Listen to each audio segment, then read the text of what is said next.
The countries of the region almost without exception undergo a complicated transition with paths that sometimes bifurcate. I don't know whether the word exists in English or I'm inventing it. Does it? Good. On other occasions, they return to the starting point, whatever the starting point to be. Or even they seem to be leading anywhere, nowhere. Making them difficult the task of trying to interpret and see into alternative futures. And this is my question to you then, because I don't know what's going to happen, and now I would like to know more about how you are asking yourselves about the future. I would simply say that all these puts us in what Nico Sturr has been proposing for quite some time now, of a new politics, not policy, but politics of knowledge. It is knowledge has emerged as one of the main problems of governance in society. Because of the difficulty of understanding and evaluating correctly complex social issues, as well as the causal links between resources and aims. Scientists and engineers, technologies, have opened somehow the Pandora's box. But the powers that they have liberated and now running around in the world and creating challenges to everybody and to us in particular in our region, they require a very clear direction and social control to prevent irreparable damage and to ensure the benefits that we all desire for mankind. So what we have is that a new politics of knowledge is coming up, in which political objectives and economic interests have to be reconciled with norms and universal values. And here I bring back the ethical argument. And I'll finish there, because I don't think I could go on. I'll go next, yeah. Okay. Thank you very much. In deference to Mario. First of all, thank you very much to speak at this round table, though we certainly weren't given many instructions as to what to do, let alone 15 minutes of time to fill. So I might be a little shorter than that, but who knows? These are famous last words, and I'll be brief. One of the things that Mario has said in the course of his lectures here, which is very striking, I think very apropos to the question we've got here.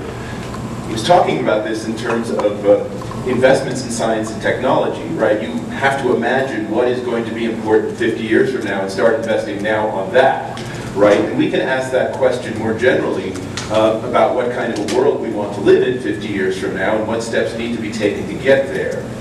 And the way I want to focus that question is in terms of conception of humanity. And in particular, how many of us do we want around? What will they look like? Right? And will they resemble anyone who's currently around now? Okay? And I do think that these are quite relevant questions. And again, let me go back to Mario's presentation, because in a way it sort of focuses the mind. Right? That there's a sense in which if we're going to make any kind of economic progress, we always have to be thinking in terms of growth. Have to have growth orientation. And that's very good, and let's say, and we should even have a green growth orientation, have incentives for that as well. And all that is very good, and you can do all of that and follow all of the advice that Mario is giving, and nevertheless, at the end of the day, tolerate quite a lot of death in your society, right, as it were, kind of write off half the population as really not contributing to this great scenario. Right, especially with the green strategy, right? I mean, it seems to me that there is no, that the kinds of things, when we talk about growth and development and stuff of that kind, and we're looking, as it were, long-term macro figures, right? That doesn't necessarily require that you keep everyone who's currently alive on board. Okay? I mean, it's not necessary. You can get a lot of growth by just having, investing in just the right people. They produce and reproduce themselves, and all the others who aren't part of that system just disappear. And at the end, you'll get enormous amounts of growth, and you might then be able to redistribute with, of those who are left quite effectively.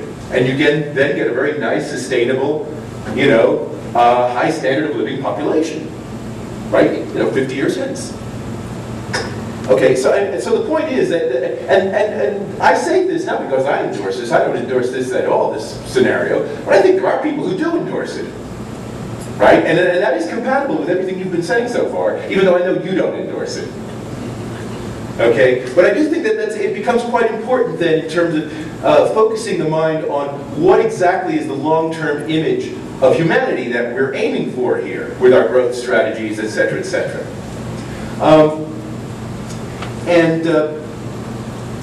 Here I think it becomes very important to talk about what the social sciences are for.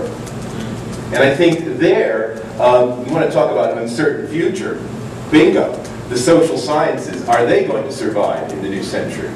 And what I want to do here is to, and this is an argument I've developed in this book, The New Sociological Imagination. I've been sort of pressing this point for many years now, and I really haven't really brought it up here, but this is probably the appropriate point. Namely, what is it about the social sciences as a body of knowledge that distinguishes it, let's say, from the classical humanities and from the natural sciences?